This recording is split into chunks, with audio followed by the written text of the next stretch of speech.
പ്രിയപ്പെട്ട സുഹൃത്തുക്കളെ, മായാനെ കബറടക്കിയതോടെ ഉമ്മാച്ചുവിൻ്റെ ജീവിതത്തിലെ 2 അധ്യായങ്ങൾ തീരുകയാണ്. പീരാനുമായിട്ടുള്ളതും മായാനുമായിട്ടുള്ളതും.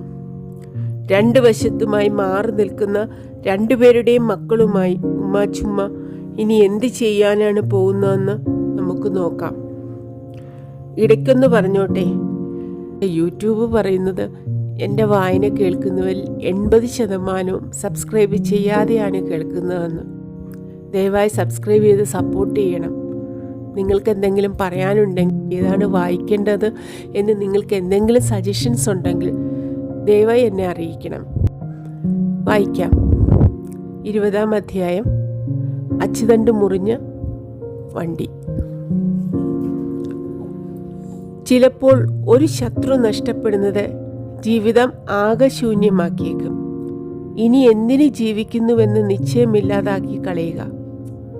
അബ്ദുവിന് അത്തരത്തിലൊന്നു പറ്റി. മായാൻ അയാളുടെ ഹൃദയത്തിൽ ഒരു ആജീവനാന്ത ശത്രുവായി നിലകൊണ്ടു. അയാൾ വളർന്നു വന്നതോടൊപ്പം ആ രൂപവും മനസ്സിൽ വളർന്നു വരുന്നുണ്ടായിരുന്നു. എപ്പോഴും ആ ശത്രുവിനെ പറ്റിയായിരുന്നു ചിന്ത.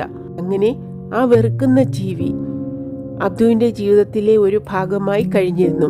മായാൻ ആത്മഹത്യ ചെയ്തുവെന്നറിഞ്ഞപ്പോൾ പെട്ടെന്നൊരാശ്വാസമാണ് തോന്നിയത്. അവൻ അറിയാതെ തന്നെ പറഞ്ഞുപോയി, ഒഴിഞ്ഞു. ആ സമയത്ത് ഇളകി ചിന്തിക്കാതിരിക്കാൻ കഴിഞ്ഞില്ല. എന്തിനെ അയാൾ ആത്മഹത്യ ചെയ്തത്? അത്രയ്ക്ക് വല്ലതും ഉണ്ടായോ? ഉടനെ തന്നോട് തന്നെ പറഞ്ഞു, വിതച്ചവൻ കൊയ്യും. പക്ഷേ വിതച്ചവർ പലരും കൊയ്യാതെ മറഞ്ഞു പോകുന്നത് അയാൾ കണ്ടിട്ടുണ്ട്. ഭൂതകാലത്തെ വിസ്മൃതിയിലേക്ക് ചവിട്ടി താഴ്ത്തി ജീവിക്കാനാണ് മനുഷ്യൻ ശ്രമിക്കുക. അസുഖപ്രദങ്ങളായ ചിന്തകളെ ഒരു ജീവിയും തേട്ടിയരച്ചുകൊണ്ടിരിക്കില്ല. സ്വന്തം കർമ്മങ്ങളെ ആത്മാവ് ഛർദ്ദിച്ചു പോകുന്നതാണോ ആത്മഹത്യ? മറ്റുള്ളവരുടെ കർമ്മങ്ങൾക്ക് മനുഷ്യൻ ബലിമൃഗങ്ങളാവലുണ്ടല്ലോ. അഥവാ അതാണ് ഈ ലോകത്തിൽ അധികം. താൻ ഒരാൾക്കും ഒരു ഉപദ്രവം ചെയ്തിട്ടില്ല, എന്നിട്ടും ജീവിതം മുഴുവൻ ദുഃഖമയമായി തീർന്നു. തള്ളിക്കയറി വന്ന ഒരു മനുഷ്യന്റെ ദുഷ്കർമ്മം തൻ്റെ ജീവിതം മുഴുവൻ ദുസ്വപ്ന സങ്കുലിതമാക്കി തീർത്തു. ഇതിനൊക്കെ എന്താണ് അർത്ഥം?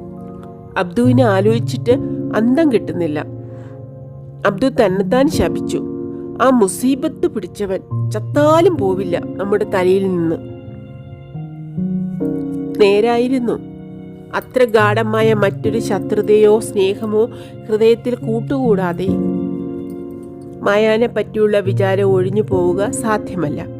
ആ കുടുംബത്ത് ഇന്ന് ഏറ്റവും അധികം അസ്വാസ്ഥ്യം അനുഭവിക്കുന്നത് 2 പേരാണ്, അബ്ദുവും ഉമ്മാച്ചുമ്മയും. ഒരാൾക്ക് ദേഷ്യം നഷ്ടപ്പെട്ടിരിക്കുന്നു, മറ്റേയാൾക്ക് സ്നേഹവും. ആ തുല്യ ദുഃഖിതർ പരസ്പരം കാണാതെയും അടുക്കാതെയുമാണ് കഴിച്ചുകൂട്ടുന്നത്. ഉമ്മാച്ചുമ്മ അധിക സമയവും സ്വന്തം മുറിയിൽ തന്നെ. അവർ കൈത്തണ്ടയും നെറ്റിയിൽ വെച്ചു കണ്ണടച്ച് നിശബ്ദയായി കിടക്കും. ഇന്ന് അവർ വേലക്കാരികളോട് പോലും കലമ്പൽ കൂട്ടുന്നില്ല. കട്ടിലിന് ചുവട്ടിൽ കോളാമ്പി കണ്ടില്ലെങ്കിൽ ശബ്ദമുണ്ടാക്കാതെ നടന്നുപോയി ജാലകത്തിലൂടെ തുപ്പി തിരിച്ചു വന്ന് കിടക്കുന്നു. തലയിലിട്ട തട്ടത്തിന്റെ തലപ്പ് തിരിപ്പിടിച്ചുകൊണ്ട് കഴിച്ചുകൂട്ടുന്നു. ചോറ് ബൈക്കാരായില്ലേ? വേലക്കാരി വാതുക്കൽ വന്നു നിന്ന് ശങ്കയോടെ ചോദിച്ചു. ഇല്ല, ഇച്ചിരി കഴിഞ്ഞോട്ടെ. കണ്ണു തുറക്കാതെ തന്നെ ഉമ്മാച്ചുമ്മ മറുപടി പറഞ്ഞു. കുറച്ചു കഴിഞ്ഞു വേറെ ഒരു വേലക്കാരി വന്ന് ചോദിക്കുമ്പോഴും അവർ അതേ മറുപടി തന്നെ പറയുന്നു. ഇച്ചിരി കഴിഞ്ഞോട്ടെ. കണ്ണു തുറക്കാതെ തന്നെ ഉമ്മാച്ചുമ്മ മറുപടി പറഞ്ഞു. കുറച്ചു കഴിഞ്ഞ് വേറെ ഒരു വേലക്കാരി വന്ന് ചോദിക്കുമ്പോഴും അവർ അതേ മറുപടി തന്നെ പറയുന്നു, ഇച്ചിരി കഴിഞ്ഞോട്ടെ. അങ്ങനെ എപ്പോഴെങ്കിലും ഒരിക്കലാണ് ആ സ്ത്രീ ഭക്ഷണം കഴിക്കുന്നത്. അത് തന്നെ നന്ന കുറച്ച്. ചോറുരുള കയ്യിൽ വെച്ച് നിശ്ചലമായ ദൃഷ്ടികളോടെ അവരങ്ങനെ ഇരിക്കും. 5-10 മിനിറ്റ് അതേ ഇരിപ്പ് തന്നെ. ഉമ്മാ ഉമ്മാ. ഹൈഡ്രോസിന്റെ വിളി കേട്ടാണ് അവർ ചിന്തയിൽ നിന്നുണരുക. എന്തേയ്? ഉമ്മ ചോറ് തിന്നോളി. സരി. പിന്നെ ധൃതി പിടിച്ചിട്ടൊരു ഊണാണ്. ആ കർമ്മവും കഴിച്ചു കൂട്ടണമല്ലോ എന്ന മട്ടിൽ 5 നിമിഷത്തിനുള്ളിൽ അവർ കിടക്കയിൽ കിടന്ന് കണ്ണടയ്ക്കും. ആ സ്ത്രീയെ സംബന്ധിച്ചിടത്തോളം പകലും രാത്രിയും വ്യത്യാസമില്ല. അർത്ഥബോധാവസ്ഥയിൽ കാലമങ്ങനെ പറന്നു പോകുന്നു. കിഴക്കും പടിഞ്ഞാറുമുള്ള ചക്രവാളങ്ങളിൽ വലിച്ചടക്കിയ മിനുസമുള്ളൊരു റബ്ബർ പട്ട പോലെയായിരുന്നു അവരെ സംബന്ധിച്ചിടത്തോളം കാലം. അതിലൂടെ ആ സ്ത്രീ ഉരസി ഉരസി പോകുന്നു. എങ്ങോട്ടായാലെന്താണ്? ഊക്കിൽ തിരിഞ്ഞ് എന്തിലോ ചെന്ന് മുട്ടി ചിതറിയ ഒരു പമ്പരത്തിന്റെ കഷ്ണം പോലെ അവർ ആ കിടക്കയിൽ കിടന്നു. തൻ്റെ ഭൂതകാലത്തെ തിരിച്ചിലുകളെപ്പറ്റി ആ പമ്പര കഷ്ണം മനോരാജ്യം വിചാരിച്ചിരിക്കുകയാണെന്ന് വേണമെങ്കിൽ ധരിക്കാം. പക്ഷേ അതൊരു മരക്കഷ്ണമായി അവിടെ കിടക്കുകയാണ്. അപ്പോൾ വിരിഞ്ഞ ഒരു കോഴിക്കുഞ്ഞ് താൻ അതേവരെ ഇരുന്ന മുട്ടത്തൊണ്ടിനെ നോക്കും പോലെ ഉമ്മാച്ചുമ്മയും തൻ്റെ ഭൂതകാലത്തെ കാണുന്നുണ്ടെന്ന് മാത്രം. യാ റബ്ബൽ ആലമീൻ! ഇടയ്ക്ക് ഒരു നെടുവീർപ്പ് നെഞ്ചിൽ നിന്നും കിളിർന്നു വന്നു. ആ ഒരു നിമിഷത്തിലായിരുന്നു തികച്ചും പ്രപഞ്ചത്തിന്മേൽ ആ സ്ത്രീയുടെ ഹൃദയം ചെന്നുരസിയിരുന്നത്. സ്വന്തം കാൽപെരുമാറ്റം കേൾക്കാതിരിക്കാൻ എല്ലാവരും ശ്രദ്ധിക്കുന്നത് പോലെയായിരുന്നു. വേലക്കാരികൾ കൂടി വളകിലിക്കം കേൾക്കാതിരിക്കാൻ വേണ്ടി കൈവീശാതെ നടന്നു. പാത്രങ്ങൾ വളരെ പതുക്കെ നിലത്തു വച്ചു. അടുക്കള മൂലയിലോ തേങ്ങാക്കൂടിന്റെ പിമ്പുറത്തോ നിന്ന് അവർ പരസ്പരം കുശുകുശുത്തു. കണ്ടോ സൈനബേ? കണ്ട് ചിറകൊടിഞ്ഞു പോയി കേട്ടോ. എത്തിര ഇടിപിടുന്നതിനെയൊക്കെ വന്നുകൂടിയതാ. പടച്ചോൻ വരുന്ന ബൈ നമ്മള് നോക്കിയാൽ കാങ്ങൂല സൈനബ, കാങ്ങൂല. സരിയാ, തങ്ങന്മാർക്കും മൊയ്ലിയാക്കന്മാർക്കും ഒഴികെ ആർക്കും കാങ്ങൂല.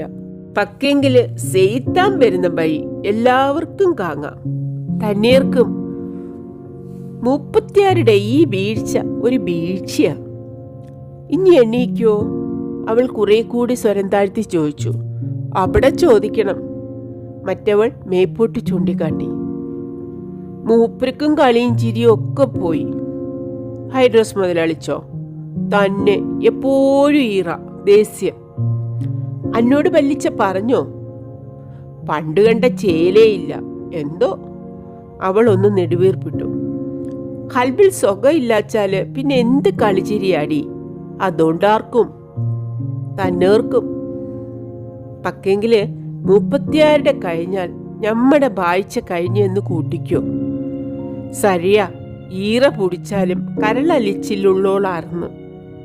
അതാ പറഞ്ഞു. ആ കുടുംബത്തിലെ തത്കാല പരിസ്ഥിതിയെ പറ്റി ഇത്തരം ചില ഒതുക്കിപ്പിടിച്ച നിരൂപണങ്ങൾ നടക്കുന്നുണ്ടായിരുന്നുവെങ്കിലും ആരും തന്റെ നാവ് ആ വീട്ടിനുള്ളിൽ നിന്ന് ചലിപ്പിക്കാൻ ഇഷ്ടപ്പെട്ടില്ല. ഏത് വായാടിയുടെ മേലും സ്വാധീനം ചെലുത്തത്തക്ക വിധം അത്ര ശക്തിമത്തായിരുന്നു ആ ഗൃഹാന്തർഭാഗത്തെ മൂകത. ഒരു ഭീകര ശബ്ദം അനുസ്യൂതമായി ആ വീട്ടിൽ മൂളിക്കൊണ്ടിരിക്കുന്നുണ്ടെന്നൊരു തോന്നൽ. ഭൂമി തിരിയുന്ന ശബ്ദം നാം കേൾക്കാത്തതുപോലെ. അതവിടെ ആരും കേട്ടില്ലെന്ന് മാത്രം. എങ്കിലും അങ്ങനെയൊന്നുണ്ട് എന്നൊരു വിശ്വാസം. ഇടനാഴിയുടെയും കിടപ്പറകളുടെയും മൂലകളിൽ നിഴൽപ്പാടുകൾ കെട്ടിപ്പിടഞ്ഞു കിടക്കുന്നുവെന്നൊരു വിശ്വാസം. രാത്രിയുടെ മധ്യയാമത്തിൽ വേലക്കാരികൾ ഞെട്ടി ഉണരുകയും ചെവി ഓർക്കുകയും ചെയ്തു. ഒരുവൾ മറ്റവളെ പതുക്കെ തട്ടി ഉയർത്തി ചോദിച്ചു, കേട്ടോ? എന്ത്? ആ പടാപ്പുറത്തുനിന്ന് ഒരു കൂർക്കമ്പലി കേൾക്കുന്നില്ലേ? ഉണ്ടോ? സ്നേഹിതയുടെ അടുത്തേക്ക് നീങ്ങിക്കിടന്നുകൊണ്ട് അവൾ സമാധാനിച്ചു. മൂപ്പരുടെ ആയിരിക്കും. ഇജ്ജെന്നെ തൊട്ടു കിടന്നോ പേടിയുണ്ടച്ചാല്?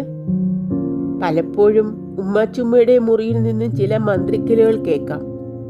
3 or 4 തവണ ഇത് ആവർത്തിച്ചപ്പോൾ വേലക്കാരികൾ ചെന്നു നോക്കി.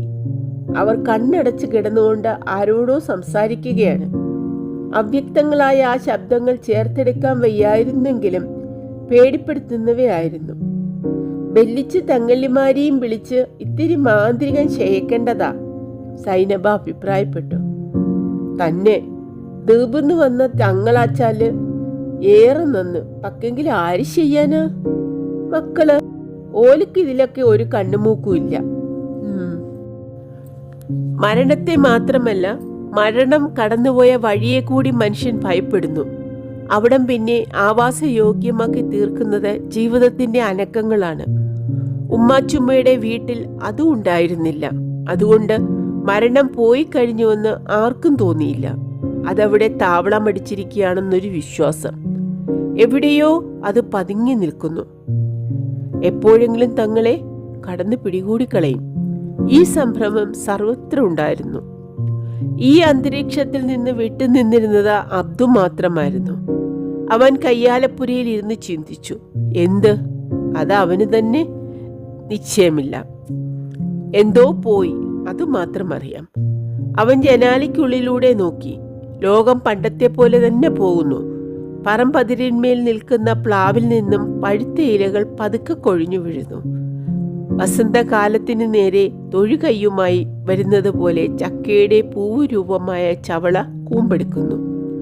വേലിത്തറിമേൽ ചുറ്റിപ്പിണഞ്ഞു കിടക്കുന്ന പാടവള്ളിക്കുടിലിൽ വന്നിരിക്കാറുള്ള വണ്ണാത്തിപ്പുള്ളുകൾക്ക് അപ്പോഴും പാട്ട് തന്നെ. അയൽപ്പക്കത്തെ തെണ്ടിപ്പട്ടി മണത്ത് നടക്കുന്നുണ്ട്. വിറക് വെട്ടലും വൈക്കോൽ തല്ലലും തുടർന്നു പോകുന്നു. എന്തെങ്കിലും നഷ്ടം വന്ന നാട്യം ആർക്കുമില്ല. പണയം വെച്ച് അറുതി മൂളിപ്പോയ ഒരു ഓട്ടുരുളിയെ ചൊല്ലി അയൽപ്പക്കത്തെ 2 പെണ്ണുങ്ങൾ കശപിച്ച കൂട്ടുന്നത് കേട്ടുകൊണ്ടാണ് അന്ന് അബ്ദു ഉണർന്നത്. എന്തിനാണെന്നറിയില്ല, അബ്ദു ജാലകത്തിനടുത്ത് പോയി നിന്ന് അത് ശ്രദ്ധിച്ചു. തന്നെയല്ലാതെ മറ്റെന്തെങ്കിലും ശ്രദ്ധിക്കാനുള്ള മോഹമാവാം. കഴിഞ്ഞ മാസം 27-ാം തീയതി എടുത്തോളാം എന്നല്ലേ ഞാൻ പറഞ്ഞത്? അതെ, ഈ മാസം ഇന്ന് 5 ആയില്ലേ? ഉറുപ്പികയും പലിശയും ഞാൻ കൊണ്ടുവന്നിട്ടുണ്ടല്ലോ. അത് അറുതി മൂളിയില്ലേ? അറുതി മൂളിയാ പിന്നെ പണയം വെച്ച സാധനം കിട്ടുമോ? ഇങ്ങനത്തെ കടുപ്പം പറയരുതേ. ഞാൻ കടുപ്പം ചെയ്തു എന്ന് നിങ്ങൾ തന്നെ പറയൂ. ഏറെ ആളുകൾ ഇവിടെ പണയം വെക്കുന്നുണ്ട്. എന്റെ കുട്ടികളുടെ അച്ഛൻ അത് തിരുവില്ലാമലയെ നേറ്റിക്കൊണ്ടു വന്നതാണ് കേട്ടോ. എനിക്ക് ആ ഉരുളി കാണുമ്പോൾ ആ മനുഷ്യനെ കാണും പോലെയാണ് കേട്ടോ. നിങ്ങളുടെ കുട്ടികളുടെ അച്ഛനെ വിചാരിച്ച് ഞാൻ എന്റെ പണം കളയാനോ? പണം ഇതാ, പലിശയും ഇതാ. അറുതി മൂളിയതിനോ? ഇത് ബാങ്കൊന്നും അല്ലല്ലോ. ആവോ, ഉരുളി ഞാൻ തരില്ല. നിങ്ങൾ തട്ടിപ്പറിക്കാനിരിക്കുക. ദാ, എന്റെ സ്വഭാവം ചീത്തയാണേ. തട്ടിപ്പറിയാണിത്. ഞാൻ ഏത് കോടതിയുടെ മുമ്പിലും അത് പറയും. വെറുതെ ഒച്ചയിടണ്ട. ഇങ്ങനെയായാൽ നിങ്ങളുടെ ഈ കണ്ടതൊക്കെ അറുതി മൂളിപ്പോവും. ഈശ്വരനെ മറക്കരുത്. തട്ടിപ്പറി. എന്തടി എന്നും ചോദിച്ചു മറ്റേ അമ്മ മുറ്റത്തേക്ക് ചാടി. എതിർ കക്ഷിയുടെ തലമുടിക്കെട്ട് പിടികൂടി കഴിഞ്ഞു. അബ്ദു ഒന്ന് തെള്ളി. അപ്പോഴേക്കും വൈക്കോൽ തല്ലൽക്കാരികൾ നടുക്കു വീണു 2 പേരെയും വേറെ അകറ്റി. ആ സ്ത്രീകൾ അപ്പോഴും തുരുതുരെ ശകാരിക്കുന്നുണ്ടായിരുന്നു. ഒരാൾ കോലായിലും മറ്റേയാൾ മുറ്റത്തും. 2 മൂളിപ്പൂ കത്തിച്ചു വെച്ച പോലെ. മൂളലും തീപ്പൊരി കൊഴിച്ചിലും തന്നെ. പണയം വെച്ചവളാണ് നല്ല പ്രാസംഗിക. വാക്കുകൾക്ക് ലോപമില്ല. അവൾ പറയുകയാണ്, പണമുണ്ടെന്ന് വെച്ചിട്ട് ഏറെ മതിക്കണ്ട. ഇടത്തും വലത്തും ഒന്ന് നോക്കിയാൽ മതി. 2 എണ്ണത്തിന്റെ പണി തീർത്ത ഒരുത്തി കിടക്കുന്നത് കണ്ടോ? അബ്ദു ഞെട്ടിപ്പോയി. ആ പറഞ്ഞത് ആരെപ്പറ്റിയാണെന്ന് അവന് മനസ്സിലായി. ഉടനെ ചാടിച്ചെന്ന് പറഞ്ഞവളുടെ നെറുകയിൽ ഒരു വീക്ക് കൊടുക്കുവാൻ തോന്നി. അവൻ ജനലഴികൾ പിടിച്ചൊന്ന് ഞെരിച്ചടക്കി. പതുക്കെ കട്ടിലിൽ തന്നെ വന്നിരുന്നു. ശാന്തമായിരുന്ന ഹൃദയം വീണ്ടും പ്രക്ഷുബ്ധമായി. എന്തു മുടിഞ്ഞ ജീവിതം! അബ്ദുവിനെ ആ മുറിയിൽ ഇരിക്കാൻ തോന്നിയില്ല. അവന് വീർപ്പുമുട്ടുന്നത് പോലെ. എവിടെയെങ്കിലും പോകണം, ഓടി ഓടി പോകണം. ധൃതിയെ ഷർട്ടെടുത്തിട്ട് തലമുടി പോലും ചീകാതെ പുറത്തേക്ക് കടന്നു. അവൻ പടിക്കലേക്ക് നീങ്ങുകയാണ്. ഉമ്മറത്തിണ്ണമേൽ ഇരിക്കുന്ന മരക്കാരെ അവൻ കണ്ടില്ല. മരക്കാരാകട്ടെ അവന്റെ പോക്ക് നോക്കിക്കൊണ്ടേയിരിക്കുകയാണ്. അബ്ദു കണ്ണിൽ നിന്ന് മറിഞ്ഞപ്പോൾ മരക്കാർ പറഞ്ഞു, ഹമുക്ക്, എന്നിട്ട് എഴുന്നേറ്റ് അകത്തേക്ക് പോയി. അബ്ദു ആകട്ടെ കാലുകളുടെ ചിരപരിചയം കൊണ്ട് ഒരു വഴിക്കങ്ങ് നടന്നു, തലയും തൂക്കിയിട്ട്. സ്വന്തം ഹൃദയത്തിൽ നിന്ന് എന്തോ നക്കിയെടുക്കുകയാണെന്ന് തോന്നും. അങ്ങനെ നടന്നു പോകുന്നതിനിടയിൽ പെട്ടെന്നാണ് പിൻപിൽ നിന്നൊരു ശബ്ദം കേട്ടത്. പിരടിയിൽ എന്താ? അബ്ദു നിന്നു, തിരിഞ്ഞു നോക്കി. ഒരു കുളിർത്ത വസന്തം പോലെ ചിന്നമ്മു ഉണ്ട് പുഞ്ചിരി തൂക്കിക്കൊണ്ട് മുമ്പിൽ നിൽക്കുന്നു. എന്തേ ചോദിച്ചത്? പിരടിയിൽ എന്താണെന്ന്. തല ഇത്ര താഴ്ത്തിയിട്ടതുകൊണ്ട് ചോദിച്ചതാണ്. എന്താണെന്ന് എനിക്ക് തന്നെ അറിയില്ല. അതാണ് വലിയ കഷ്ടം. കൂലിയില്ലാതെ ചുമടേറ്റരുത്. അതാ ബുദ്ധി. ആ ബുദ്ധി എനിക്കും തോന്നുന്നുണ്ട്. പക്ഷേ നടന്നു പറയൂ, ഇത് പൊതുവഴിയാണ്. അബ്ദു മുമ്പിലും അവൾ പിന്നാലെയുമായി നടന്നു. എനിക്ക് ചിലത് പറയണമെന്നുണ്ട്. ഞാൻ സ്കൂളിലേക്ക് പോവാണ്. കുറെ ദൂരം ഞാനും വരാം. എന്തിന് കുറെ ദൂരം? സ്കൂളിലേക്ക് പോരൂ, അവിടെ ഞാൻ ചേർത്ത് പഠിപ്പിക്കാം. റാ രാ താ എന്നേ. അബ്ദു അവളെ തിരിഞ്ഞു നിന്ന് രൂക്ഷമായി നിന്ന് നോക്കി. ചിന്നമ്മു, ഞാനും ഒരു മനുഷ്യനാണ്. മനുഷ്യ കുട്ടി. ചിന്നമ്മു ഉടനെ തിരുത്തി. അബ്ദു മറുപടി പറയാതെ 10 അടി നടന്നു. എന്നിട്ടൊരു നെടുവീർപ്പോടെ പറഞ്ഞു, ചിന്നമ്മുവിന് പോലും എന്നെ മനസ്സിലാകുന്നില്ല. എനിക്കേ മനസ്സിലായിട്ടുള്ളൂ. എന്നിട്ടും? അതെ, എന്നിട്ടും ഇങ്ങനെ പെരുമാറുന്നത് എന്താണെന്നല്ലേ? എന്നോട് സംസാരിക്കാനുള്ള വിഷയം ഏതാണെന്ന് എനിക്കറിയാം. എന്താണ്? എവിടേക്കെങ്കിലും കടന്നു പോവുകയാണ്, ഇവിടെ നിൽക്കാൻ വയ്യ, ആത്മഹത്യ ചെയ്തേക്കും, ഇതൊക്കെയല്ലേ? പൊറുക്കാവുന്നിടത്തോളം ഞാൻ പൊറുത്തു ചിന്നമ്മു. തന്നെ സ്നേഹിക്കുന്നവർക്ക് വേണ്ടി കുറച്ചുകൂടി പൊറുക്കുക, അപ്പോൾ എല്ലാം ശരിയാവും. എന്നെ ആരെങ്കിലും സ്നേഹിക്കുന്നുണ്ടോ? ഇപ്പോഴും സംശയമാണോ? ആര്? ഉമ്മാച്ചുമ്മയെങ്കിലും സ്നേഹിക്കും, പെറ്റ വയറല്ലേ. അബ്ദു ഒന്ന് നെടുവീർപ്പിട്ടു. വേറെ ആരും എന്നെ സ്നേഹിക്കാനുണ്ടാവില്ല. എങ്ങനെ അറിയാം? ആര്? നിങ്ങളെ സ്നേഹിക്കുന്നവരുടെ ലിസ്റ്റൊക്കെ എൻ്റെ കയ്യിലാണോ? കുറച്ചാളുകളെങ്കിലും സ്നേഹിക്കാതെ മനുഷ്യർ കഴിച്ചു കൂട്ടാൻ കഴിയുമോ? ഇല്ലെങ്കിൽ പിന്നെ എങ്ങനെയാണ് ജീവിക്കുക? പക്ഷെ എൻ്റെ ജീവിതം ശൂന്യമാണ്. ആരുടെയും ജീവിതം ശൂന്യമൊന്നുമല്ല. ഈ പെരുവഴി നോക്ക്, ഇത് സൃഷ്ടിയിൽ തന്നെ ഇങ്ങനെയൊന്നും ആയിരുന്നില്ല. ഈ ഭൂമി ഈശ്വരൻ സൃഷ്ടിച്ചു, മനുഷ്യന് കയ്യും തന്നു, പിന്നെയൊക്കെ മനുഷ്യന്റെ പണിയാണ്. ജീവിതം സ്വതേ പരിവരുത്തതായിരിക്കും. അതിത്തെ മിനുസമാക്കി തീർക്കാനാണ് നമ്മൾക്ക് ബുദ്ധിയും ഹൃദയവുമൊക്കെ. ഇതൊക്കെ മനസ്സിലാക്കാൻ അത്ര പേർക്ക് ബുദ്ധിയൊന്നും വേണ്ടതാനും. നിനക്കിങ്ങനെ സംസാരിക്കാൻ കഴിയുന്നുണ്ടല്ലോ. അബ്ദു അത്ഭുതത്തോടെ ചിന്നമ്മുവിന്റെ മുഖത്തേക്ക് നോക്കി. കഴിയും. എനിക്ക് വലിയ വിവരമില്ല, അതുകൊണ്ട് വിവരമുള്ളവർ പറയുന്നത് ശ്രദ്ധിക്കും, അതേപ്പറ്റി ആലോചിക്കും. നിങ്ങളും അത് ചെയ്തു നോക്കൂ. ചെല്ലു, ഞാൻ പോണു. അവൾ കയ്യും വീശി നടന്നു കഴിഞ്ഞു. അബ്ദു നിന്നുപോയി. 4 അടി നടന്ന് അവൾ തിരിഞ്ഞു നോക്കി പുഞ്ചിരിയോടെ പറഞ്ഞു, ഇന്ന് വൈകുന്നേരം സ്കൂൾ മൈതാനിയിൽ കോൺഗ്രസ് മീറ്റിംഗ് ഉണ്ട്, കേൾക്കാൻ വന്നോളൂ. അതിനുള്ള മറുപടിക്ക് കാക്കാതെ അവൾ വീണ്ടും കയ്യും വീശി നടന്നു. പിടഞ്ഞ് സംസാരിക്കുന്ന അവളോട് എന്ത് പറയാനാണ്? എല്ലാം ശാസന പോലാണ്, ഒരു എരിവുള്ള പരിമളം. എങ്കിലും തൻ്റെ ഹൃദയത്തിലെ വേലിയേറ്റത്തെ അവൾ അടക്കിക്കളഞ്ഞതായി അബ്ദുവിന് തോന്നി. ഏതോ മൃദുലമായ തന്ത്രി ഹൃദയത്തിന്റെ അഗാധ തലത്തിൽ നിന്ന് ശബ്ദിച്ചുകൊണ്ടിരുന്നു. അബ്ദു എന്താ ഇവിടെ നിൽക്കുന്നത്? എതിരെ വന്ന ചാപ്പുണ്ണി നായരുടെ ചോദ്യം കേട്ടപ്പോഴേ അബ്ദു അറിഞ്ഞുള്ളൂ. ഒന്നുമില്ല, കുടിനീരിറക്കിക്കൊണ്ട് അബ്ദു പറഞ്ഞു. എങ്ങോട്ട്? നിന്റെ വീട്ടിലേക്ക് തന്നെ. ഉമ്മ അവിടെ ചെല്ലാൻ പറഞ്ഞിരിക്കുന്നു. നീ അറിഞ്ഞില്ലേ? ഇല്ല. എങ്ങനെ അറിയാനാ? കുടുംബത്തിന്റെ കാര്യത്തിൽ വല്ല അന്വേഷണം ഉണ്ടോ? അബ്ദു നിശബ്ദനായി തലതാഴ്ത്തി നിന്നു. ചാപ്പുണ്ണി നായർ അവന്റെ പുറത്ത് തട്ടി പറഞ്ഞു, പോരെ മോനെ, വെറുതെ വെയിൽ കൊള്ളണ്ട. പോരെ മോനെ എന്ന ആ വിളിയിൽ ഒരു പിതൃഹൃദയം മുഴുവൻ അബ്ദു ആസ്വദിച്ചു. അവൻ വിരൽ പിടിച്ചു നിൽക്കുന്ന ഒരു കൊച്ചുകുട്ടിയെ പോലെ ആ കാരണവരുടെ പിന്നാലെ ചെന്നു. ഉമ്മറത്തേക്ക് കയറിയപ്പോൾ അവിടെ ആരും ഉണ്ടായിരുന്നില്ല. അബ്ദു നേരെ കയ്യാലപ്പുരയിലേക്ക് പോയി. ചാപ്പുണ്ണി നായർ അവിടെ നിന്ന് ഒന്ന് ഒച്ച അനക്കി. ആര്? ഞാനാണ്. ചാപ്പുണ്ണി നായർ അകത്തേക്ക് കൂട്ടിക്കൊണ്ട് പോകപ്പെട്ടു. ഉമ്മാച്ചുമ്മ തലേനാൾ മുതൽക്കേ ചാപ്പുണ്ണി നായരെ കാണണമെന്ന് കരുതിയിരിക്കുകയാണ്. പെട്ടെന്നാണ് ആ തോന്നലുണ്ടായത്. അതിന് കാരണവുമുണ്ട്. തലേനാൾ പകൽ അടുത്ത മുറിയിൽ നടന്ന ഒരു സംഭാഷണം മിക്കവാറും അവർ കേട്ടിരുന്നു. ആ പകയനാണ് ബാപ്പാനെ കൊണ്ട് ഇത് ചെയ്യിച്ചത്. ബാപ്പ വളർത്തി ഉണ്ടാക്കിയിട്ട് അത് പാമ്പും കുട്ടിയാ, കള്ളനാ, ഹമുക്ക. കാക്ക, ഓന് നമ്മളും തമ്മിൽ ചേരില്ല. ഓനെ ഞാൻ വിടില്ല. ഉമ്മാച്ചുമ്മ ഞെട്ടിപ്പോയി. അവർ കിടക്കയിൽ തളർന്നു വീണു. പിറ്റേന്ന് രാവിലെ തന്നെ ചാപ്പുണ്ണി നായർക്ക് ആളെ അയക്കുകയും ചെയ്തു. ചാപ്പുണ്ണി നായർ മുറിയുടെ വാതിൽക്കൽ നിന്നു. കാൽപ്പെരുമാറ്റം കേട്ട് കണ്ണുമിഴിച്ച് ഉമ്മാച്ചുമ്മ അടുത്ത് കിടക്കുന്ന ഒരു ബെഞ്ച് ചൂണ്ടിക്കാട്ടി പറഞ്ഞു, ഇരിക്കീ. ചാപ്പുണ്ണി നായർ ഇരുന്നു. എന്നിട്ട് ചോദിച്ചു, എന്തിനെ വിളിച്ചത്? ഉമ്മാച്ചുമ്മ കട്ടിലിൽ നിവർന്നിരുന്ന് ഒരു നിമിഷം ആലോചിച്ചു. ചാപ്പുണ്ണിയാരെ ആ സ്ത്രീ അവിടെ നിർത്തി. അവരുടെ ഹൃദയത്തിൽ എന്തോ അടക്കി ശരിപ്പെടുത്തുകയാണെന്ന് തോന്നി. എന്തേ? ചാപ്പുണ്ണി നായർ. ഒന്നുമില്ല, തമ്മിൽ അറിയുന്നവരൊക്കെ പോയി. ഇനി ഇങ്ങളും ഞാനും മാത്രമേ ബാക്കിയുള്ളൂ. വാചകത്തിന്റെ അവസാനം എത്തിയപ്പോഴേക്കും അവരുടെ തൊണ്ടയിടറി. ഓർക്കാപ്പുറത്തുള്ള ഈ സംഭാഷണം ചാപ്പുണ്ണി നായരിലും പ്രത്യാഘാതമുണ്ടാക്കി. മണ്ണിൽ അമർന്നു കിടന്ന വിത്തുകൾ പുതുമഴ കിട്ടിയപ്പോൾ ആകെ കൂമ്പ് വിടർത്തുന്നത് പോലെ അയാളുടെ ദേഹത്താകെ രോമാഞ്ചം കിളിർത്തു.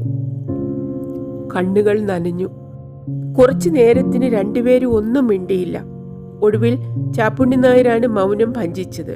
ഈശ്വരൻ വരുത്തുന്നതിന് നിവൃത്തിയുണ്ടോ? സരിയാ, നമ്മൾ എത്ര അടച്ചാലും പടച്ചോന്റെ ബൈ തുറന്നു തന്നെ കിടക്കും. എന്ത് വിളിച്ചത്? ഇത്തറവാടിന്റെ നിലവാരം ഇനി എന്തിരുത്താ സ്വപ്നരെ? കുട്ടികളൊക്കെ മുതിർന്നില്ലേ? ഓലയുടെ മുതിർച്ചയാണ് ഇപ്പൊ ഞമ്മക്ക് ഈ കിടിലുണ്ടാക്കുന്നത്. എന്തേ? ചേരൂല എന്ന് വെച്ചാല്? അതങ്ങനെയാണ്. എന്തിനാ ഏറെ പറയുന്നത്? ഇങ്ങക്കും ഇക്കും ഒക്കെ അറിയാം. നമ്മൾ ഉള്ളപ്പോ തന്നെ ഇവറ്റെ പിരിച്ചു വെച്ചില്ലാച്ചാല്. ഗദ്ഗതം കൊണ്ട് പിന്നെ അങ്ങോട്ട് പറയാൻ കഴിഞ്ഞില്ല. എന്താണ് ഈ പറയുന്നത്? തന്നെ സ്ഥിതി അവിടെ വരെ എത്തിക്കിടക്കണ്. കുടുംബം ആകെ താറുമാറാവില്ലേ? തന്നെ പക്കെങ്കില് വരാനുള്ളത് വഴി തങ്ങൂല. നമ്മളത് പഠിച്ച് പടച്ചോൻ പഠിപ്പിച്ച്. അപ്പൊ പിന്നെ ചീഞ്ഞയുടെ മുറിക്കുന്നത് ഏറെ നന്ന്. ചീഞ്ഞതേത്? ആരെ അകറ്റാൻ? എല്ലാം എന്റെ മക്കളാ. ഓല കല്ലിലടിച്ച പൂക്കുലേന്റെ ചേലിക്ക് ചെതറുന്നത് കാങ്ങണം എന്നാ വെച്ചേക്കണത്. കാങ്ങാനുള്ളത് കാങ്ങണം, കേൾക്കാനുള്ളത് കേൾക്കണം. മടിച്ചിട്ട് കാര്യമില്ല സാപുണ്യാരേ. എന്നാലും ഇപ്പം നമ്മളിതിന് മടിച്ചാൽ ഇവിടെ കഴിഞ്ഞ സംഗതികളൊക്കെ ഇനിയും ഇരട്ടിക്കും. ഞാൻ ഓല കണ്ട് അങ്ങോട്ട് കണ്ണടച്ചോട്ടെ. ഇക്ക് സ്വത്തും മുതലും അല്ല ഓലയാ വേണ്ടി. ചാപ്പുണ്ണി നായർ പിന്നീട് ഒന്നും പറഞ്ഞില്ല. മരക്കാരും ഹൈഡ്രോസും ഒരു പങ്ക്, അബ്ദു വേറെ ഒരു പങ്ക്. എനിക്ക് മനസ്സിലായി. എന്നാൽ ഇന്നെന്ന് വെച്ചാൽ ഇന്ന് അത് സരിപ്പെടുത്തണം. അപ്പോ അവർ മുതിർന്ന കുട്ടികളല്ലേ, അവരോടൊരു വാക്ക് ചോദിക്കണ്ടേ? ഈ കാങ്ങുന്നതൊക്കെ ഞമ്മടെയാ. ഞമ്മക്ക് തോന്നിയ പോലെ ചെയ്യും. ഇങ്ങക്ക് കയ്യോ? ഇതും എന്റെ കൈകൊണ്ട് തന്നെ വേണം. ചാപ്പുണ്ണി നായർ നെടുവേർപ്പെട്ടു. ശരി. ഉമ്മാച്ചു കൃതജ്ഞതാ സൂചകമായി ചാപ്പുണ്ണി നായരെ ഒന്ന് നോക്കിയിട്ട് പറഞ്ഞു, ഇങ്ങളാ ഒരു മനസ്സൻ. പിന്നെ രണ്ടുപേരും ഒന്നും സംസാരിച്ചില്ല. പ്രിയപ്പെട്ട സുഹൃത്തുക്കളെ, ഈ അധ്യായം ഇവിടെ സമാപിക്കുന്നു. അടുത്ത അധ്യായവുമായി എത്രയും പെട്ടെന്ന് വരാം. നന്ദി.